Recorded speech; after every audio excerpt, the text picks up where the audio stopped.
मेरे पिता लकवे के कारण बोल नहीं पाते थे। मैं दिन भर नौकरी करता और जब घर लौटता तो अक्सर उनकी आंखों में आंसू देखता। वे इशारों से मुझे कुछ कहने की कोशिश करते, लेकिन मेरी पत्नी दावा करती थी कि वह उनकी पूरी सेवा करती है।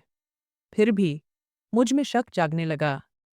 एक दिन मैंने छिपकर उसकी निगरानी की और जो देखा उसे मेरा दिल कांप उठा। मेरी शादी के कुछ समय बाद ही पिताजी को लकवे का दौरा पड़ा, जिससे उनकी बोलने की क्षमता चली गई। मेरी पत्नी कंचन उनकी सगी भांजी थी और उनकी देखभाल की जिम्मेदारी उसी पर थी। मुझे विश्वास था कि वह अपने मामा से प्यार करती है और उनकी तहे दिल से सेवा करती है।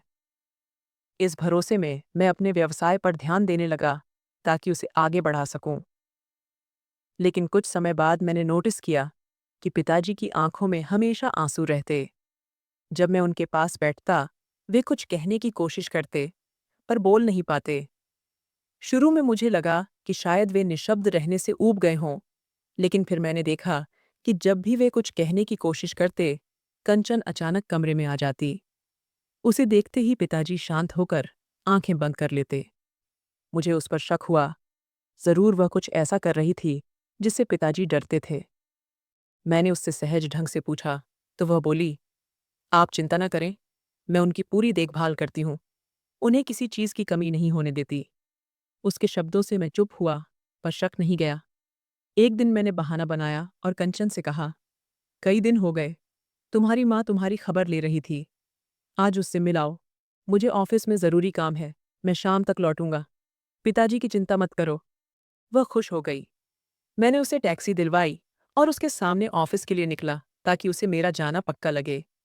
उसके जाने के बाद मैं तुरंत घर लौटा। मैंने पिताजी को कागज और पेन देकर कहा, जो कुछ आप कहना चाहते हैं यहाँ लिखें। उन्होंने जो लिखा उसे पढ़कर मेरे पैरों तले जमीन खिसक गई। जब से मुझे होश संभाला, मैंने माँ को हमेशा रोते और पिताजी को उन पर अत्याचार करते देखा। माँ सुंदर, सुसंस्कृत और धार्मिक थी, फिर भी पिताजी का गुस्सा और नफरत असहनीय था। मुझे परवाह नहीं थी। मैं उनके लिए अनाथ सा था। मुझे तरस थी कि वे मुझसे प्यार करें, गले लगाएं, पर उनका व्यवहार इतना ठंडा था कि मैं उनके सामने बोलने की हिम्मत नहीं जुटा पाता था। वे मेरी पढ़ाई पर खूब खर्च करते, क्योंकि मैं शहर के बेहतरीन स्कूल में पढ़ता था। उनके पास पैसों की कमी नहीं थी। उनका बड़ा व्यवसाय था, लेकिन माँ पर एक पैसा खर्च करना उन्हें पाप लगता। मैंने माँ से पूछा कि पिताजी ऐसा क्यों करते हैं, तो वह आंसुओं से बोली, यह तेरा वहम है बेटा, अपनी पढ़ाई पर ध्यान दे। मैं सोचता, इतना पैसा होने पर भी वे हमें सुख क्यों नहीं देते। माँ पिताजी से डरती थीं।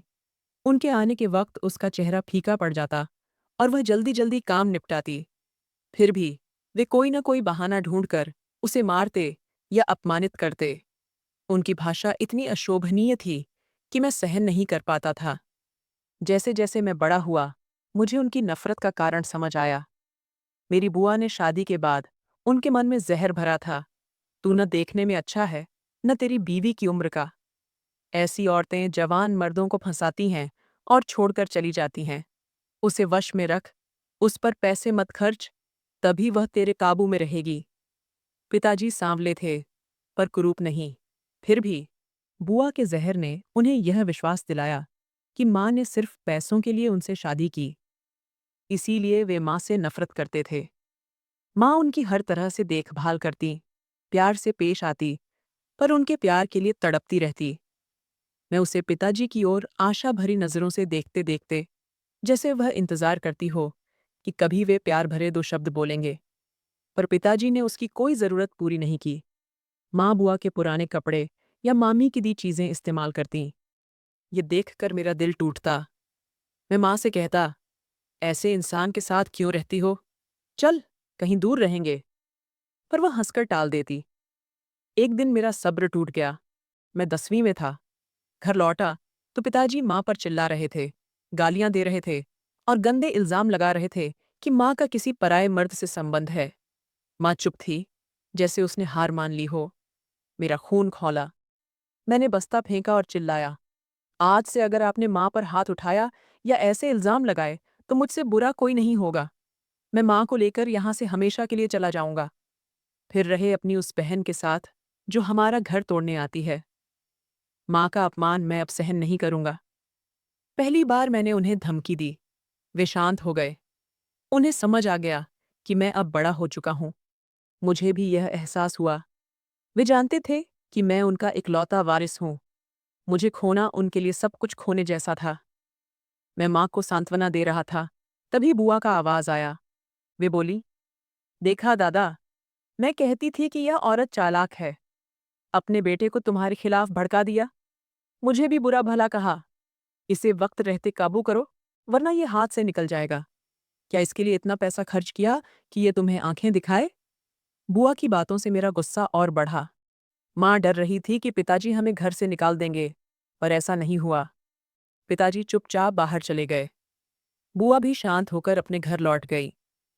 इसके बाद पिताजी ने माँ पर हाथ उठाना बंद कर दिया।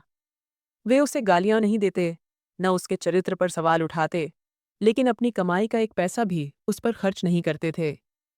माँ अपने भाई से थोड़ा बहुत लेकर गुजारा करती। मैं खुश था कि अब माँ को मार नहीं पड़ती, न रोज अपमान सहना पड़ता। बुआ का आना जाना जारी रहा। वे और उनके बच्चे पिताजी की कमाई पर मौज करते। पिताजी भी सारा प्यार उन पर लुटाते। यह देखकर मेरा खून खौलता। मैंने खुद को पढ़ाई में डुबो लिया। अब मेरे लिए सिर्फ माँ महत्वपूर्ण थी। माँ समझाती, श्रीकांत, परेशान मत हो। सारी संपत्ति तेरी है। अपने पिता की बात है। भगवान से प्रार्थना कर कि उन्हें सद्बुद्धि दे। तू मेरे संस्कारों की लाज रखना। वह कहती, मैंने उनके साथ इसलिए रही क्योंकि अगर मैंने हक मांगा तो वे मुझे घर से निकाल देते। तुझ बिना मैं नहीं रह सकती। तू मेरा इकलौता बेटा है। वचन दे, तू कभी अपने पिता से नहीं लड़ेगा। माँ की बातों ने मेरा दिल छू लिया। मैंने वादा किया और पढ़ाई में जुट गया। वक्त बीता। मैंने एमबीबीएस की डिग्री हासिल की। मेरी सफलता से माँ और पिताजी दोनों खुश थे। पहली बार पिताजी ने मेरे कंधे पर हाथ रखा। वे मुझे गले लगाना चाहते थे, पर मेरे ठंडे व्यवहार ने उन्हें रोक लिया। उन्हें समझ आ गया कि मुझे उनकी ज़रूरत नहीं रही। वे चाहते थे कि मैं उनका व्यवसाय संभालूं, पर मैंने मना कर दिया। मैं एक निजी संस्था में नौकरी कर रहा था, ताकि माँ की इच्छाएं पूरी कर सकूं और अनुभव भी मिले। मेरे फैसले पर वे चुप हो गए।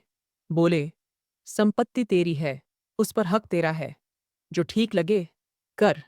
उनकी बातों से साफ था कि मैं अब आज़ाद हूं। लेकिन बुआ की नींद उड़ गई। उनकी नज़र पिताजी की संपत्ति पर थी।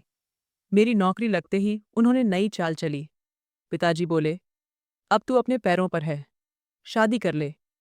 मैंने तेरी शादी अपनी भांजी कंचन से तय की है। माँ से सलाह कर, तारीख बता। बाकी तैयारियां मैंने कर ली हैं। ये सुनकर मेरे पैरों तले जमीन खिसक गई। मेरे जीवन का इतना बड़ा फैसला उन्होंने मेरी मर्जी के बिना कैसे लिया?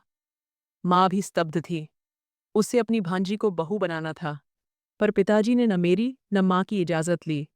मैंने कहा, आप ऐसा कैसे कर सकते हैं? मेरे जीवन का फैसला मेरी मर्जी के बिना? मुझे कंचन में कोई दिलचस्पी नहीं। मैंने अपनी पसंद की लड़की चुनी है। बेहतर होगा आप बुआ को समझाएं। मैं ये बात कभी नहीं मानूंगा। आपने मुझे कभी बेटा नहीं माना। सिर्फ अपने फायदे के लिए मेरी पढ़ाई पर खर्च किया। मैं जो हूँ, माँ की वजह से हूँ। वे बोले, तुझे मेरी बात माननी होगी। मैंने अपनी बहन को वचन दिया है। अगर तूने नहीं माना, तो मैं तेरी माँ को तलाक दे दूंगा। फिर तुम दोनों इस घर से निकल जाना। इस उम्र में तेरी माँ को तलाक शोभा नहीं देता। फैसला तेरा है। मैं गुस्से और दुख में डूब गया। मैं उन्हें जवाब देना चाहता था, पर माँ ने हाथ जोड़कर मुझे रोका। वह रोते हुए बोली, मैंने सारी उम्र इस निर्दयी इंसान की बेरुखी सही, उसके इल्ज़ाम सहे, क्योंकि मुझे बुढ़ापे में तलाक नहीं चाहिए था। मुझे पता है, तू मेरा आज्ञाकारी बेटा है, लेकिन एक औरत के लिए तलाक बड़ा दुख है। इस उम्र में मुझे अपमान नहीं चाहिए। जैसा चल रहा है, चलने दे। कंचन से शादी कर। मैं सब भगवान पर छोड़ती हूँ। बस, अपने पिता से मत लड़। मेरे लिए सब खत्म हो गया। मुझे बुआ और उनकी बेटी से गुस्सा था। इन्हीं की वजह से मैंने कभी सुख नहीं देखा। मैंने चुपचाप रिश्ते को हाँ कर दी और ठान लिया कि कंचन से हर बात का बदला लूंगा। एक हफ्ते बाद मेरी शादी हो गई। कंचन की विदाई बाकी थी। इसीलिए वह बुआ के घर थी। मैं खुश नहीं था और पिताजी से रिश्ते तोड़ चुका था। उन्होंने मुझे खुश करने के लिए सारी संपत्ति मेरे नाम कर दी, पर मेरी चुप्पी नहीं टूटी। मैं सिर्फ माँ के लिए यह सब सह रहा था। फिर एक दिन माँ इस दुनिया से चली गई। माँ का जाना मुझे तोड़ गया। मैं रात दिन रोता। परिवार ने फैसला लिया कि घर संभालने के लिए बहू जरूरी है। मैं फिर मजबूर हुआ और कंचन वधू बनकर आई। वह मुझे आकर्षित करने की कोशिश करती, पर मैं उससे दूरी बनाए रखता। मैं उसे महत्व नहीं देता, न उससे बात करता। पिताजी यह देखते, पर चुप थे। एक दिन मामा ने मेरा व्यवहार देखा। उन्होंने मुझे बुलाकर समझाया, श्रीकांत, मैंने तेरी माँ को तड़पते और मरते देखा। उसने अपने पति का प्यार पाने की बहुत कोशिश की, पर उसे सिर्फ दुख मिला। तूने भी अपनी माँ को रोते देखा होगा। अब तू कंचन के साथ वैसा ही कर रहा है। तुझमें और तेरे पिता में क्या फर्क रहा? अगर तू उसके हक छीनेगा, शादी जबरदस्ती हुई, पर अब वह तेरी जिम्मेदारी है। सोच, क्या तेरे पिता का तेरे साथ ऐसा करना ठीक था? तू भी कंचन के साथ वही कर रहा है। मामा की बातों में सच्चाई थी। मैं वही कर रहा था जो पिताजी ने माँ के साथ किया। फर्क सिर्फ इतना था कि मैं गालियां नहीं देता था। कंचन मेरे लिए सजती, मेरी फिक्र करती, पर मैं उसे देखता तक नहीं। मुझे शर्मिंदगी हुई। उस दिन मैं घर लौटते वक्त फूलों का गुलदस्ता और एक महंगी भेंट ले गया। कंचन की आंखें चमक उठीं। उसकी खुशी देखकर मुझे सुकून मिला। मैंने ठान लिया कि अब उसके साथ अन्याय नहीं करूंगा। मेरा व्यवहार बदल गया। पिताजी भी संतुष्ट थे। उन्होंने माफी मांगी और मैंने माफ कर दिया, पर दिल से उनसे दूर था। फिर भी मैं उनकी सेवा करता रहा। एक सुबह जब मैं ऑफिस के लिए तैयार हो रहा था, कंचन दौड़ती हुई आई और बोली, श्रीकांत, मामा जी बिस्तर से नहीं उठ रहे। कुछ हो गया है। मैं घबरा गया। अस्पताल में पता चला कि उन्हें लकवे का दौरा पड़ा था और वे अब कभी बोल नहीं सकेंगे। मुझे लगा माँ पर उनके अत्याचारों का हिसाब वक्त ले रहा है। फिर भी मैंने उनकी सेवा नहीं छोड़ी। कंचन भी उनकी देखभाल में तत्पर थी। वह उनकी सगी भांजी थी और पिताजी ने उसे हमेशा प्यार दिया था। लेकिन कुछ समय बाद मैंने देखा कि उनकी आंखों में हमेशा आंसू रहते। वे मुझे इशारों से कुछ कहना चाहते, पर कंचन के आते ही चुप हो जाते। मुझे शक हुआ कि वे कुछ बताना चाहते हैं, पर कंचन के सामने नहीं बोल पाते। मैंने एक दिन बहाने से कंचन को उसकी माँ के घर भेजा और ऑफिस जाने की बजाय पिताजी के पास गया। मैंने उन्हें कागज और पेन दिया।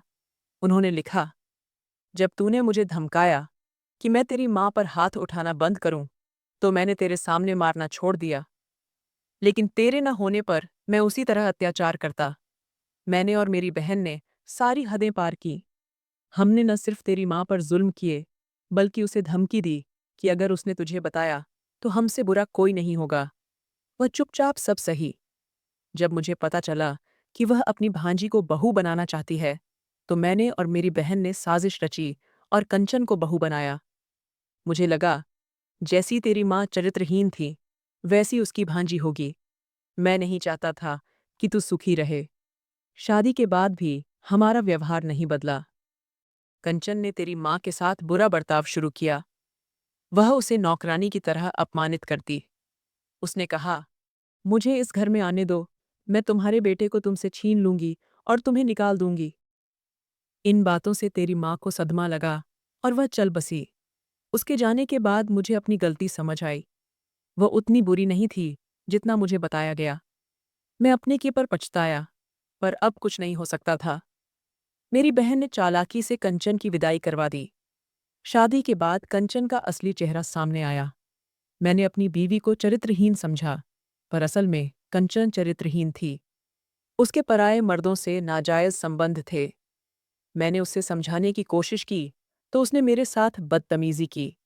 अपनी माँ के साथ मिलकर उसने मुझे ऐसी दवाएं दी जिनसे मुझे लकवा मारा गया। शायद वह मुझे मारना चाहती थी, पर मैं बच गया। ये मेरे पापों की सज़ा थी। मेरा बोलना गया और कंचन ने अपने असली रंग दिखाए। जब तू ऑफिस जाता, वह पराये मर्दों को घर बुलाती। वह मुझे मारती, भूखा रखती। मेरी दवाएं बदल दी गईं और मुझे गलत दवाएं दी जातीं। फिर वह तेरे सामने मासूम बनकर तेरा भरोसा जीतती और संपत्ति हड़पने की कोशिश करती। उस माँ बेटी का यही प्लान था। संपत्ति हथियाने के बाद तुझे रास्ते से हटाने में उन्हें देर नहीं लगेगी। मुझे यह सब समझ आया तो मैं अंदर से जलने लगा। मेरी बहन ही मेरा सबसे बड़ा दुश्मन थी। उसने मुझे कभी तेरी माँ के पास नहीं जाने दिया, न तुझे पिता का प्यार दे पाया। वह संपत्ति के लालच में अंधी थी। मुझे माफ कर बेटा, मैंने तेरा जीवन बर्बाद किया। अब तू आज़ाद है।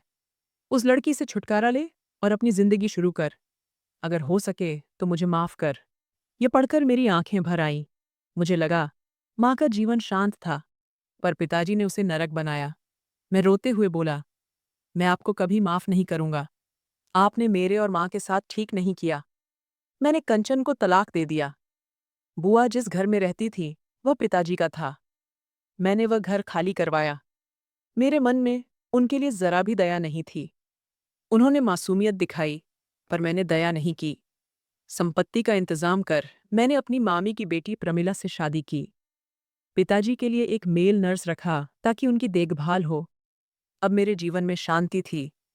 कभी माँ की बेबसी याद आती तो आंखें नम हो जातीं। लेकिन भगवान का शुक्र है कि पिताजी ने सच बताया, वरना मैं और बेइज्जत होता।